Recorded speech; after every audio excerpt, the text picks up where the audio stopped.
with me this evening. This is Jami. Say hi, Jami. There we go. I'm pointing in the right Hi, direction. Cosi. Hi, Cosi. All right. I know I always end up pointing in the wrong direction to my guest, and it just doesn't ever work out. But anyways. I know I'm this way, you're that way. But hi, Cosi. Thanks for having me tonight. So, folks, I know we got the promo out just a little bit late, but I've already had a wonderful response from all of you. And I can't tell you, you're going to be floored by Jami's story. And it's just a wonderful story to tell. So we're going to wait for a couple minutes and let y'all jump on board.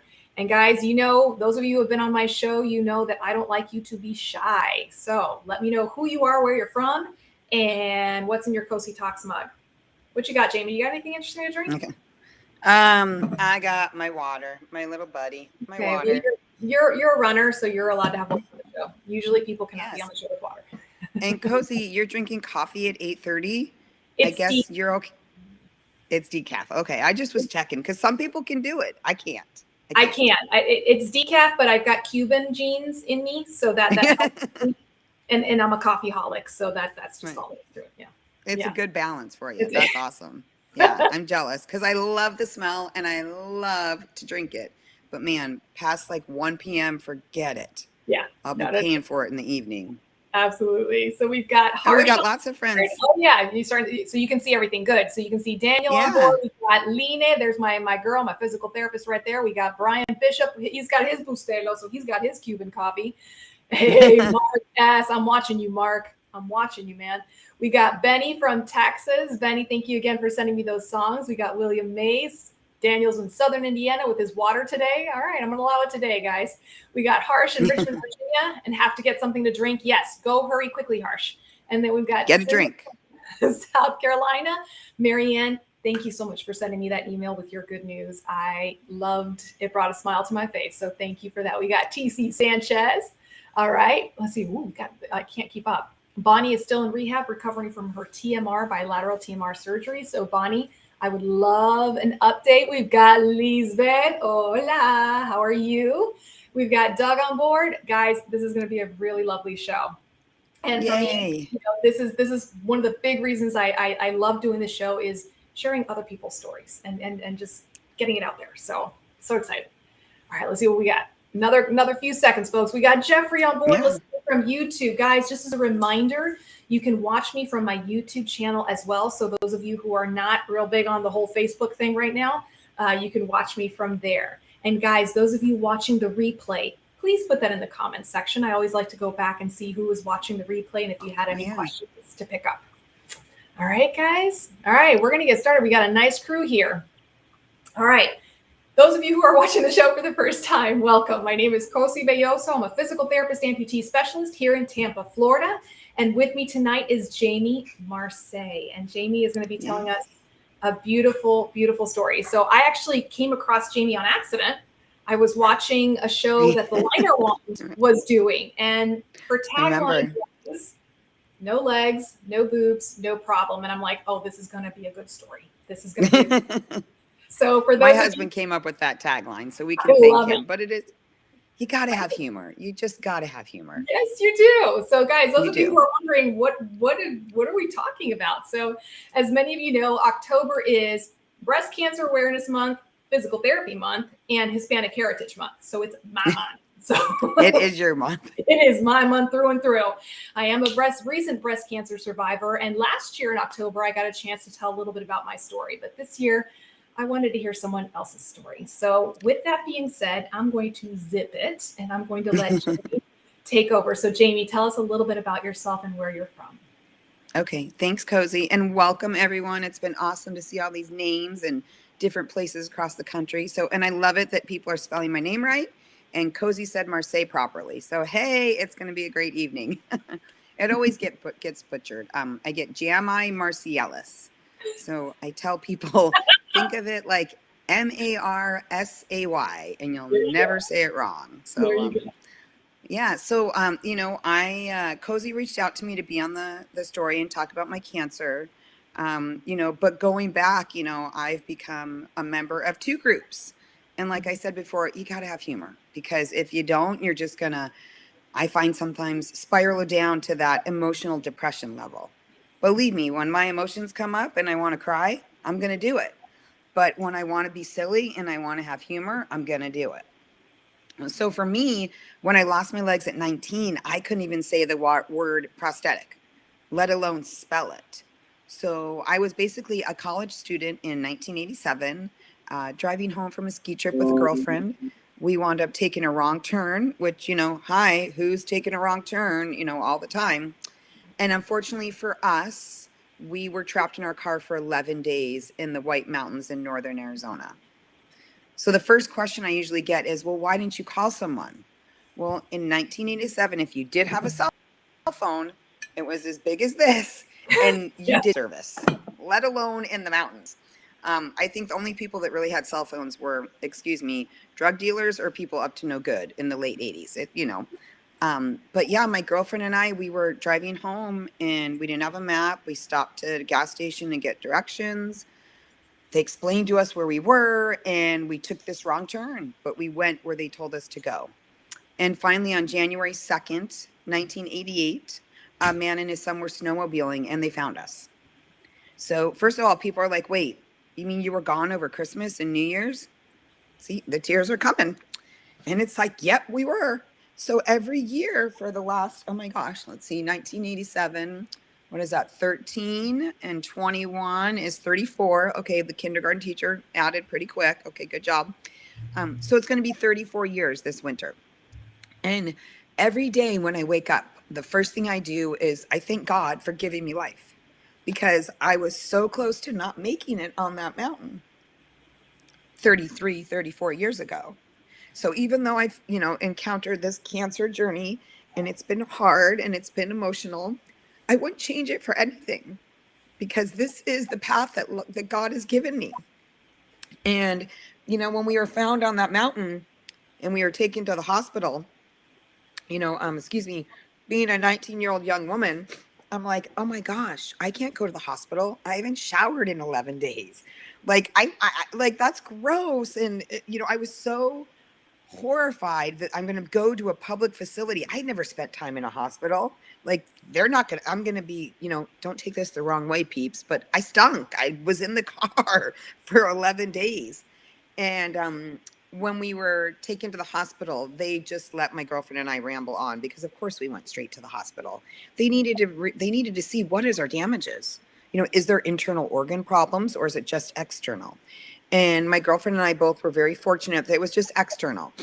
I say sometimes when I forget things that my brain kind of froze in the car, because it sounds kind of good than saying old age or cancer stuff. So I just kind of go back to that.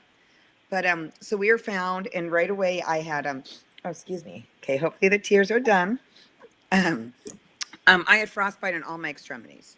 So I had frostbite on my hands, nose, ears, and feet. And immediately they started doing treatment. Everything got better but my feet. So after about 9 or 10 days, they started talking to me about amputation and a prosthetic.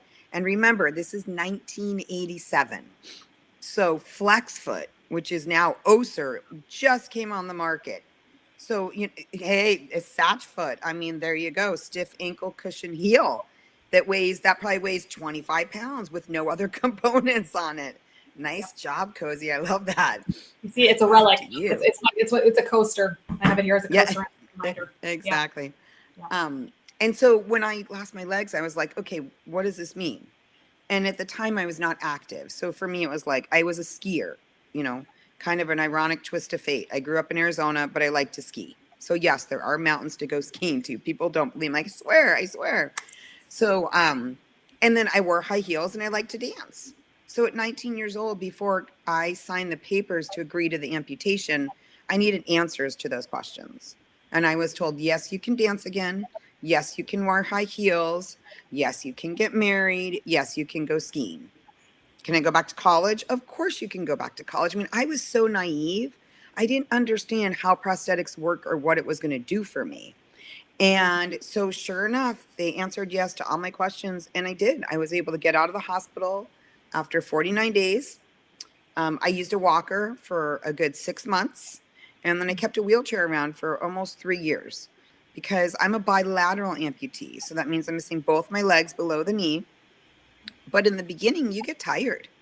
I was going back to college. I was tired. I wanted to take my prosthetics off of it. And so by having those tools, the wheelchair and the walker, it helped me become more active and really gave me a sense of normalcy. I finally was able to drive on my own. I'll never forget when I was out going through rehab. I was back in my parents' house. And this is a funny story. It was a lot of land in Arizona. It was like desert. And I had my walker. And my parents went to work. And again, I'm 19. And I want to go get food. How can I do this? I know I can take my walker out to the driveway and just leave it in the driveway and then get in my car and go drive and get food. So that's what I did. Well, someone drove by my house and called my parents because they were worried because the walker, Where's she? Oh dear. the walker's sitting in the middle of the driveway. I think, excuse me, our friends even got out and knocked on the door and I wasn't there. And again, no cell phones, so sure enough, when I finally got home and I'm manipulating ringing and it's my mom, oh my gosh, where are you? So we laughed about it. And I'm like, well, I'm grateful that people were looking out for me. But, I think we're also resilient as human beings. And you figure out what you need to do to be successful with whatever you're trying to accomplish. And I needed fast food that day. And so that was my accomplishment. I left my walker in the driveway and I went and got my food. There's nothing like a good Big Mac when you need it. Exactly. And at 19, I could do that. Yes. And what's interesting is you went to college and you didn't choose a career that would have you sitting comfortably behind a desk for most of the day. No. You chose to become a teacher. I did. So I graduated college and with a degree in communication. So I traveled and spoke, and I actually ran with the United States Paralympic team for a few years. Yep, where there's a will, there's a way. I agree with you, Susan. Thank you. And then I moved here. I live in California now. So I moved out to California, and I went back to college, and I got involved in childcare. And I really wanted to become a teacher. And that was my dream. That was my goal.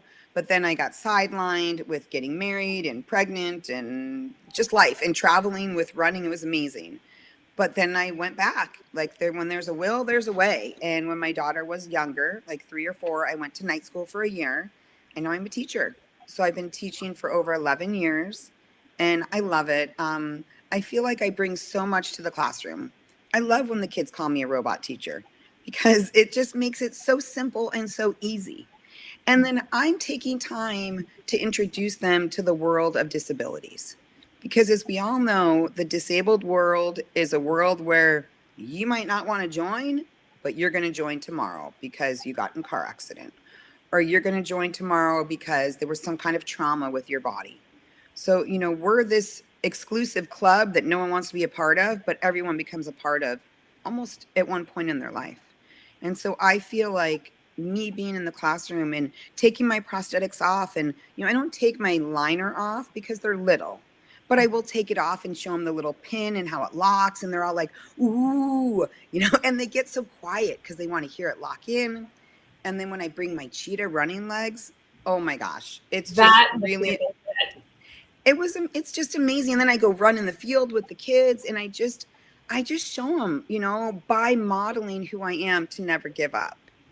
Because someone commented on my Boston picture behind me. So thank you. That is one of my most proudest accomplishments. And before we started, Cosi and I were talking, and I'm like, this would be a great background because the Boston Marathon was 2 days ago. As we all know, COVID's changed schedules and calendars and times and what have you. But yeah, the Boston Marathon was run 2 days ago, and I have the wonderful opportunity through the Challenged Athletes Foundation to mentor some of the survivors from the bombing in Boston.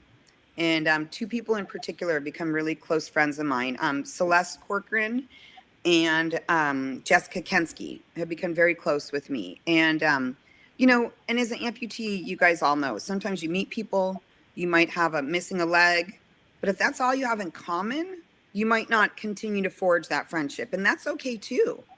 But Celeste and I have bonded in so many ways. I mean, her daughter, who was also injured, is Sydney, and her Sydney's like 26.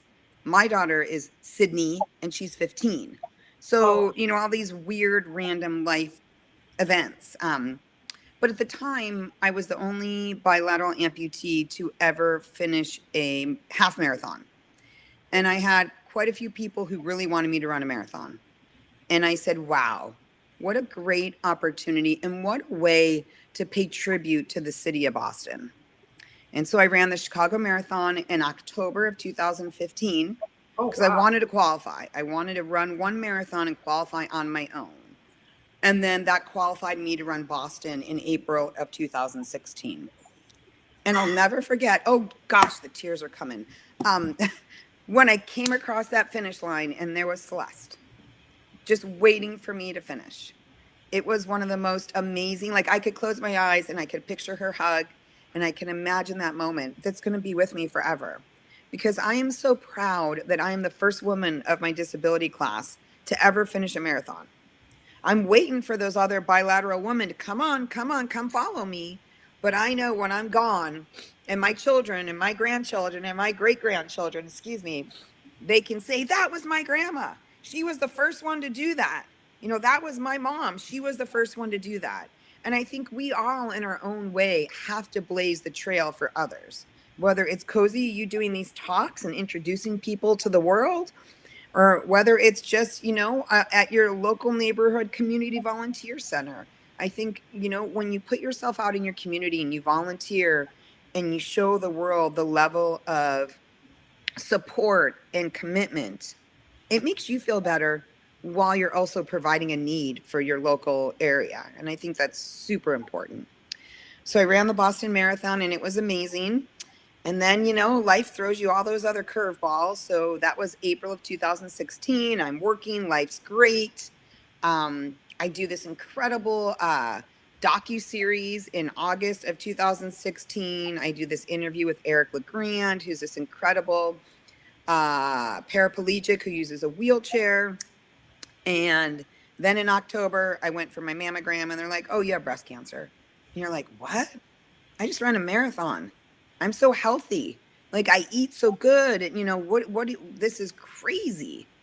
And so then you go home and you cry and you think about it and you're like, okay, I'm going to pick up my bootstraps and I'm going to figure out what I need to do.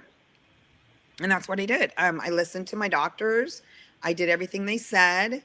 And then unfortunately, like 8 months later, they did a scan and found a spot on my spine. So it was a pretty big bummer that I went from stage 1 to stage 4, like overnight. And you're like, wait a second. Don't throw me in under the bus, your charts and your data, because I know you're the expert, but you're not living in my body. You don't know what I've been through. You don't know how strong I am. So by you telling me, according to this chart, you're going to die in 6 to 10 years, that is not okay. And right away after that happened, I decided to fire that doctor because there's a lot of doctors out there. So anyone with any medical stuff, if you are not happy with the relationship you have with your doctor, you owe it to yourself to find someone else, even your prosthetist, because you're working like this, you have this friendship. It's a very, which way? It's a very intimate friendship. And you need to listen to what they say. And then you need to digest it. Like for me, I have the best partner ever. So my husband's been incredibly supportive. Any decision with my medical health, with my doctors, we make together. And he is just right there for me. So I'm so blessed to have him by my side. And we decided when it went stage 4, I'm not dying. I'm not sick. My body's fine. I just have cancer. So it's a terminal illness that I'm learning to live with. But when we got this diagnosis, we sat down and we thought, what's been the hardest thing right now? And it's been the knowledge, the support, and the education and the resources that people don't have. And when we realized there's so many people that don't have what we have, we wanted to make a difference. So my husband and I started a small nonprofit. It's called Warriors with Hope. We've been around about 4 years. We didn't have any events in 2020. We have one big event. It's a golf tournament. And if anyone's ever been to a golf tournament, I think I slept for 2 days when it was over because I never sat down for 12 hours. It is amazing. we love that we've done it 4 years. People come back and we get like this one guy from Dixon Golf. He's like, I do over 100 events a year, and all I want to do is come to your event because it's at a private golf course, but we make it fun. There's a lot of drinking, not me, but the golfers, because then I want them to spend money on my silent auction items so we can buy running feet for people that don't have running feet. So it's been a really amazing ride. In the 4 years we've been together, with the support of my board of directors, we've helped almost 50 families with their own individual battles. One gentleman in particular, my friend Chuck, he has liver cancer, and he was told about 18 months to go home and die. You need to get hospice and go home. And him and his wife came to my husband and I, and we gave them a grant to go see a holistic doctor for a week. So it was pretty expensive. It was over $5,000. And he went every single day and did everything they told him. And that got him to a place now where he's still here, and he had a liver transplant. So now that man will be here. I know. He had a liver transplant 6 weeks ago. He came and spoke on Monday night after the tournament. I mean, he was way far away from everyone, but we really wanted to bring in a few of our grant applicants that have received this. So Chuck is like, I am here because of your charity. If you didn't grant me that week's worth of treatment, I don't know where I would be. And that to me makes everything right in the world, because how dare you send him home to hospice if he wants to fight? Like, he was signing this paperwork and it said, you cannot accept any more treatment. And he's like, what? Like, they didn't even explain it to him. And he's like, I want to fight. I'm not ready to give up. And so Chuck's been amazing. I have another grantee that we met on Monday night. Her name's Nayeli Gonzalez. This beautiful young lady. She's 25 or 26. She lost her mom about 5 or 6 years ago, which has been very traumatic for her. About 3 years ago, she started having tumors grow on her foot, and no one could figure out what was going on. It was just awful. So OSER, which is the prosthetic manufacturer, had gone on to the Doctors TV show here in Los Angeles, reached out to OSER. OSER reached out to Nayeli. OSER reached out to me. So I met this girl, Nayeli, on the show, and she had already had her amputation. So I met her, and I basically became her mentor. And I've been able to help her. My charity was able to get her a walking leg because her first prosthetist, she had a 20 ply in her walking leg. So I'm waiting for Cosi, right? Thank you, please. Yeah. As a new amputee, they're like, oh yeah, you're just changing. So you just need to just keep wearing those socks. So she would call me in tears, so confused. She had a pillow around her leg, basically. Yes, and then you're pistoning, you're coming in and out of your socket.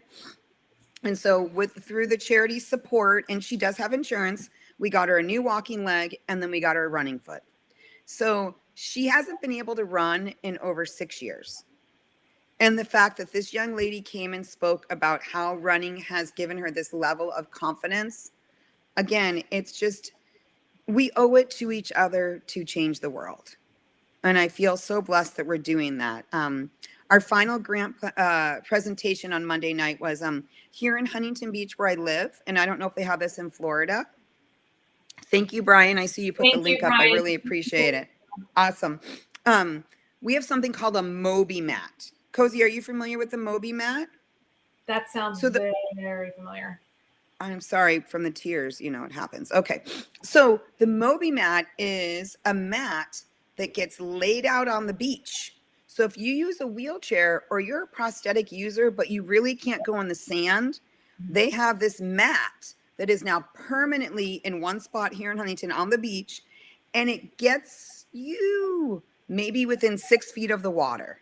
Yes. So imagine you're a person, you use a wheelchair and you want to stay in your chair, but you can go almost to the water and then just transfer to a towel. It's been amazing. And so with the support of the board of directors, we were able to make a donation to the city.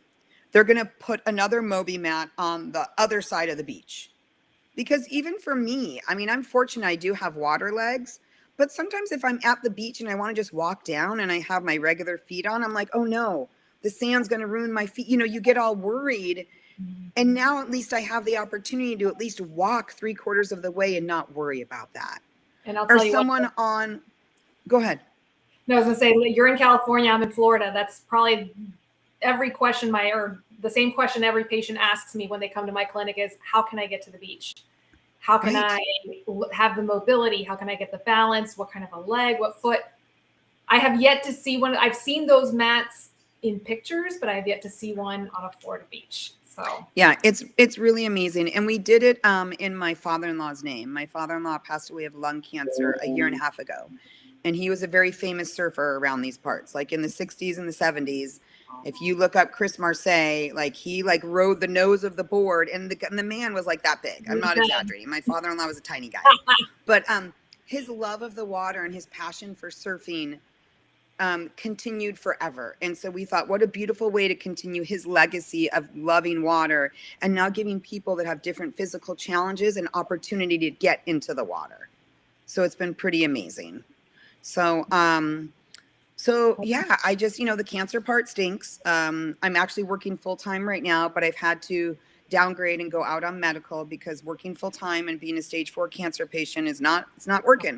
If I could work part time, we'll see. I'm hoping that they will let me come back in March and work part time.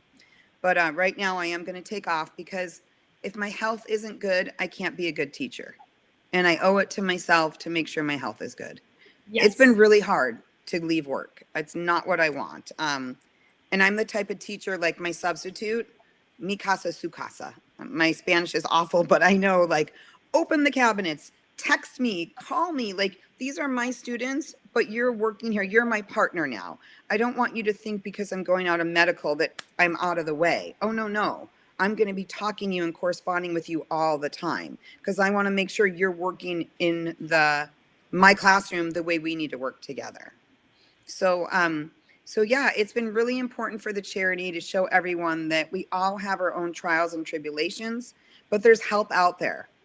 And side note, I've had to learn how to ask for help. Cosi, that's probably something. That's a hard thing to do. And I think you and I talked about it on our initial interview is, and I need everyone to listen to this. It's so important. When people want to help you and you tell them no, or you're okay, you're denying them joy. And that was really hard for me to learn because I'm such a planner, a caregiver. I don't want anyone to have to take care of me. And right now, that's okay. People want to take care of me and I have to let them. And look, I did that without crying. So I think that I'm going and moving in the right direction. You're moving forward. It's easy to be a gracious giver. It's more difficult to be a gracious receiver. And that, I joke around with my mom. I have a beautiful, loving family, and I did all 4 kids all by myself. But yeah, cancer kicked my butt, and I finally had to let my mom help me with my laundry. And yeah, exactly. It took, not through the 4 kids, but it took cancer. But it made me realize at that point, there's somebody here who's been wanting to help me for years, and I need to let her and the community as well. And I'm sure you have a beautiful community. Yeah. And you gotta let the community. Yeah, exactly. Because they want to feel, they cannot sympathize with what you've been through what I've been through. And that's their only way of coping is by helping. And exactly. And you don't want to deny them that help. Mm-hmm. And that's, I still struggle with that a lot. Yeah. Yeah, I do too. Even now. I mean, this morning I got to work at like 6:45 and there was another teacher like, is there anything you need help with? And no, I'm fine. I got it. And then I get to my room. I'm like, oh my gosh, like she asked you to help. Yes. Like, let her make these 50 copies for you. Or, tomorrow if someone asks, just let them do it. But I'm always like, oh, I don't want to put them out. They have their other stuff to do. But if they're offering, take them up on it and let them do something for you. Yeah. Let them earn their brownie points for 2. So guys, I did this last year and I want to do this year as well. I have many cancer survivors out there in my audience, which is interesting because cancer only accounts for about 2% of amputee population, cancer-related amputation. So it's interesting that I have so many viewers who are survivors. Any of my cancer survivors out there, I would love it if you would just give us a shout out in the comment section. If you want to tell us what kind you had, how many years out you are, whatever you're comfortable with sharing. But this is your night. This is your night. So we're going to showcase this. And it's, I loved hearing about your experiences with the kindergartners. For me, it was with my 4 kids, bringing them with me to the clinic. And now that they're getting older and just seeing how comfortable my kids are, whenever they see someone with an amputation, when they see someone there's my oldest daughter has known a couple of her friends, students at school who are wheelchair bound, and she has no problem going up. And it's something that I took for granted as a mom, but now I see that I go, I'm glad we were able to give the kids this, that removing the stigma. Yes. Yes. Seeing them as a person. That's who they are, Right. And what you're it's giving so important to students is that beautiful gift. Thank you. And I think the younger we can introduce children to accepting of different abilities, the more accepting they become. Yeah.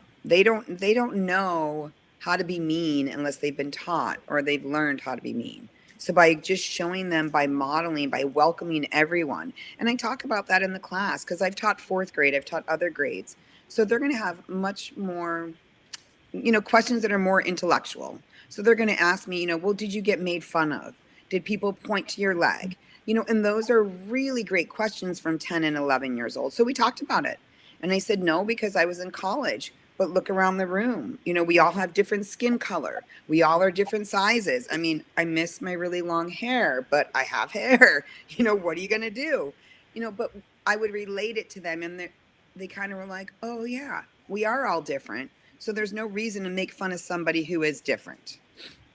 And then the other part of that, which I was like, oh, I've never thought of it that way, about how it's an exclusive club that nobody wants to belong to, but eventually somebody will at some point in your life. And it's taking the fear out of belonging to possibly belonging to that club someday. Yes. And for me, it was what really would grab my heart was working in the spinal cord injury unit and traumatic brain injury unit, and just seeing how their lives were completely changed from one day to the next. And that fear in my heart of, could that be me someday? Little did I know what was waiting for me a few years down the line. I totally agree. And working on the oncology floors and working with some of these very sick patients. So it's, I wrote an article in this once about, as a cancer patient, I had the choice of living my life quietly, like I see some of my friends who have done, and there's beauty in that. But then living my life in a way where other people can witness and observe, and hopefully take something from that. Well, and I think it's so important to do what your level of comfort is too. Yeah. Because some people have a hard time putting it all out there. And, when they talk to me about that, well, I can't do what you're doing. Well, that's okay. Don't compare apples to oranges. Yeah. We're 2 different people, and if you want to keep your cancer journey quiet or, just amongst your loved ones, that's okay too.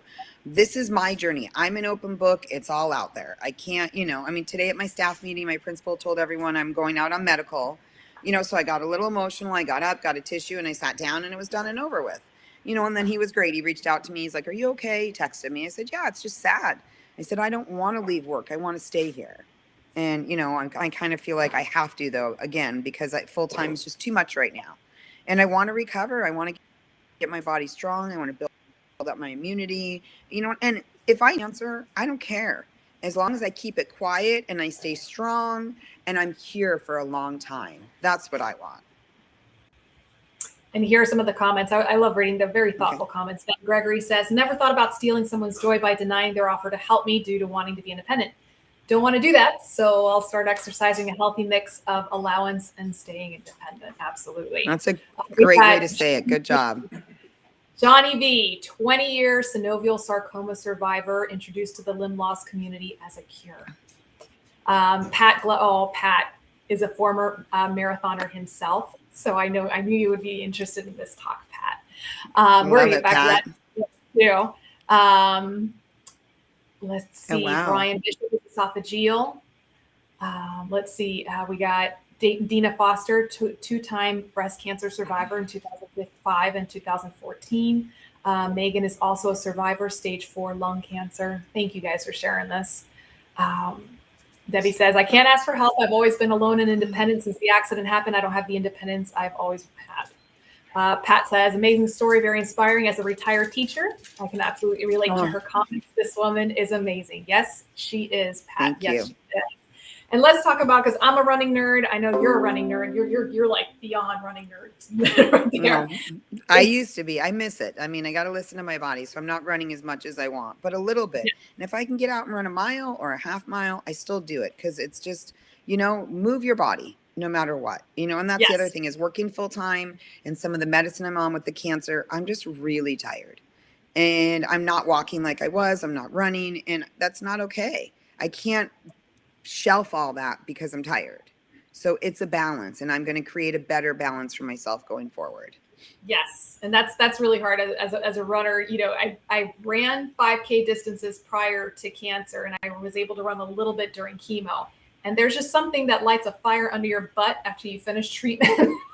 Yes. Oh, yes. I haven't done a marathon yet, but I did my first 15K 9 months after finishing chemo. And who are my running nerds? I know I got Pat here on board.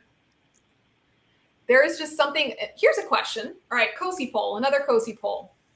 Those of you who have been amputees for a while and have gotten used to your leg, what was the crazy thing that you did after learning to use your leg? My crazy thing was doing the 15K after finishing chemo. Jami did the Boston Marathon, and Chicago Marathon. So I want to know what did you guys do that was crazy, as almost like a celebration of life, a celebration of getting back to your mobility. What was the crazy thing that you did, or the crazy thing that you want to do? Right. Yeah. That you want to do. I know have you heard of the Range of Motion Project, Jami? Romp? Yeah, Romp. So funny. I worked with Romp in like 2007. I have an award. I'm staring at it right there. I went to Chicago and through a mutual friend, and I gave a presentation, and I actually donated old prosthetics. And then and I don't know if it's the same guys that are running it, but they sent me a picture of this young lady in a third world country wearing my legs. Aww. And it was like, it was the best feeling ever, because in the United States, we're very wasteful. And it's very sad that we can't recycle these prosthetic components because they're worried about legality. And it's like, come on. A leg that is still good is better than no leg. Yeah. Like, these are made out of really heavy metals. So right. Yeah. No. Exactly. I'm with you there. But yeah, they just did the Cotopaxi climb. So I've been kind of following that on Facebook. So Scott says amazing. Scott says, I had trouble giving up my independence when I started having my diabetic ulcers and Charcot foot. Then I broke other legs, so I had no choice. Eventually a BK 2 years ago. Still not where I want to be, but I'm living alone, but have to have a caregiver. Debbie says her crazy thing is the trampoline. Mark, I know he's scuba, man. He is that is crazy. Yes. And in Florida, he's got a good place to go too. We got Johnny B with air travel. Scott says he wants to walk around the block with no assistance, but still lack the balance to walk around the apartment. Step by step, Scott. And I'm going to do a little mini plug here. If you go to my YouTube channel, Scott, I've got a couple of videos on balance exercises you can do in the home. And that's where it starts. That's what starts right there. Kristen, the physical therapist who has climbed with Romp, so she knows all about them. Benny says that running keeps me going, and trading for a 5K and 10K April. I went back to playing softball as a pitcher and still playing. Go, Benny. I see pictures of you running. Awesome. I know about the softball. Good job. That's awesome. All right. Keith, what's going on? Keith, man, that's the gym rat right there. Nothing keeps him down. Let's see. Tom says, I was never a runner before I lost my leg, and now I'm running marathons. NYC in Boston. Go, Tom. That's awesome. Right there. Hang on. Let me see. I love hearing all these comments. Ooh. Charles B with the power walking all day long at my local shopping mall. The problem with me is when I do walking at the mall, I just end up stopping way too many times. That would be me too. Yes. And I think we're both lucky because we live in, Florida, California. We can walk outside, 99% of the time. Yes. Yes. All right, guys, let's see. Brian Bishop says, climbing my 228-step lighthouse regularly. And they just did a beautiful picture of Brian in the Amplitude magazine about his lighthouse climbing, which is pretty awesome. Nice. And Marianne says, I have my stubbies back to Doctors Without Borders. Oh, that's pretty cool. I like that, Marianne. That's very cool, yeah. All right, guys. That's very cool. we are going to start wrapping things up for the evening, but I do want to say, I can't thank you enough, Jami. Thank you so much for sharing your story. Both of your stories, you have an amazing, and I know personally, I am happy to have someone like you to look up to in my life. So I appreciate it. Thank you. Thank you. And thanks for having me on. And the audience, you guys were fantastic. Thank you for the questions, the comments. I think we all owe it to each other to spread a little more love, joy, and happiness in the world. Sounds good. All right, guys. For those of you who are my cancer survivors out there this evening, special prayers for everybody out there. And thank you for joining me and Jami this evening. I will see you next week. Same that time, same that channel. Bye, Cosi. Bye, everybody. Thank you. Have a great evening.